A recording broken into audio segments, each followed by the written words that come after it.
নমস্কার বন্ধুরা, আজ আমি মাত্র একটা আম দিয়ে এমন একটা দারুণ মজার রেসিপি নিয়ে হাজির হয়েছি, যা দেখলে আপনি বিশ্বাসই করতে পারবেন না এত কম উপকরণে এত সুন্দর কিছু তৈরি করা সম্ভব।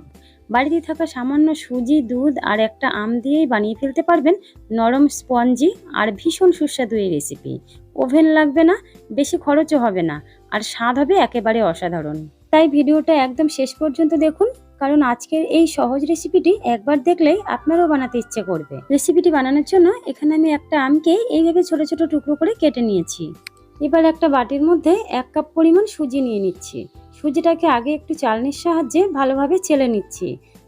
এতে করে সুজির মধ্যে কোনো দলা অংশ থাকলে সেটা বাদ হয়ে যাবে।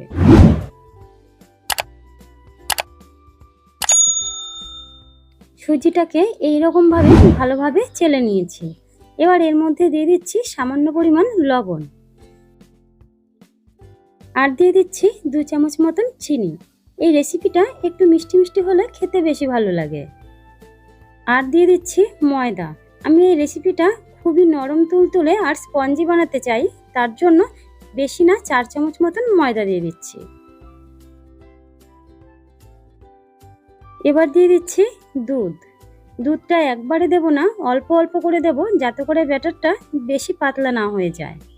তার জন্য এইভাবে অল্প করে দিয়ে আগে মেখে নিতে হবে। দুধটাকে আমি আগে থেকেই জাল দিয়ে রেখেছিলাম, তারপরে উষ্ণ গরম থাকতে এইভাবে মিশিয়ে নিচ্ছি। এইভাবে মেখে আরও একটু দুধ দিয়ে দিচ্ছি, কারণ সুজিটা ভিজে গেলে ব্যাটারটা আরও ঘন হয়ে যাবে। তার জন্য আরও সামান্য একটু দুধ দিয়ে তারপরে মেখে নিচ্ছি। দেখুন বন্ধুরা, সুজির ব্যাটারটা এইরকম একটু পাতলা করে মেখে 10 মিনিট মতন রেখে দেব। 10 মিনিট পরে ব্যাটারটাকে নিয়ে নিচ্ছি একটা মিক্সিং জারের মধ্যে। সাথে বাটিটা ধুয়ে সামান্য একটু জল দিয়ে দিয়েছি। এবার দিয়ে দিচ্ছি আগে থেকে কেটে রাখা আম। এবার খুব ভালো করে এটাকে ব্লেন্ড করে নিতে হবে। আর এখন দেখুন ব্যাটারটা কতটা ক্রিমি লাগছে আর কতটা ঘন হয়ে গেছে। এবার এখানে যে বাটিটার মধ্যে আমি ব্যাটারটা তৈরি করে নিয়েছিলাম, সেই বাটির মধ্যে ঢেলে নিচ্ছি। এরপর এর মধ্যে দিয়ে দিচ্ছি 1/2 চামচ পরিমাণ গোটা জিরে আর 1/2 চামচ পরিমাণ চিলি ফ্লেক্স। গোটা জিরে দিলে রেসিপিতে দারুণ সুগন্ধ যোগ করে, আর চিলি ফ্লেক্স দিলে হালকা ঝাল ঝাল লাগবে, রেসিপিটা খেতে আরো বেশি ভালো লাগবে। এবার সবকিছু ভালো করে মিশিয়ে নিচ্ছি। তারপর দিচ্ছি আধা চামচেরও একটু কম বেকিং সোডা আর একই পরিমাণ বেকিং পাউডার। এখন আরো একবার সবকিছু ভালো করে মিশিয়ে নিচ্ছি। সবকিছু খুব ভালো করে মেশানো হয়ে গেলে এবার রেখে দিচ্ছি। এদিকে একটা কড়াইয়ের মধ্যে কিছুটা জল দিয়ে দিচ্ছি। এবার ঢাকা দিয়ে জলটাকে খুব ভালো করে ফুটিয়ে নেব। এবার একটা থালার মধ্যে সামান্য একটু সর্ষের তেল ব্রাশ করে নিচ্ছি। তারপরে তৈরি করে রাখা ব্যাটারটাকে এর মধ্যে ঢেলে দিচ্ছি।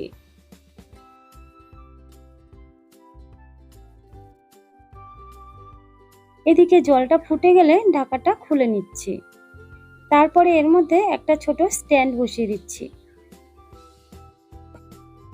এবার এই থালাটাকে কড়াইয়ের মধ্যে বসিয়ে দিচ্ছি।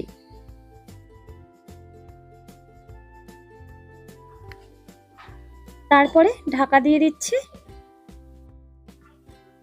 এবার ওপর থেকে আরো একটা থালা দিয়ে ঢাকা দিয়ে দিচ্ছি, যাতে করে বাষ্পটা বেরিয়ে না আসে। এখন এইভাবে 15 মিনিট রান্না করব। 15 মিনিট হয়ে গেছে, এখন ঢাকাটাকে খুলে নিচ্ছি। এখন দেখুন বন্ধুরা যে রেসিপিটা কতটা ফুলে গেছে আর কতটা সুন্দরভাবে তৈরি হয়ে গেছে। রেসিপিটা পুরোপুরি তৈরি হয়ে গেছে সেটা দেখার জন্য একটা পরিষ্কার কাঠি নিয়েছি, আর কাঠিটাকে এইভাবে এর মধ্যে ডোবালে দেখুন কাঠির গায়ে একটুও ব্যাটার লেগে যাচ্ছে না।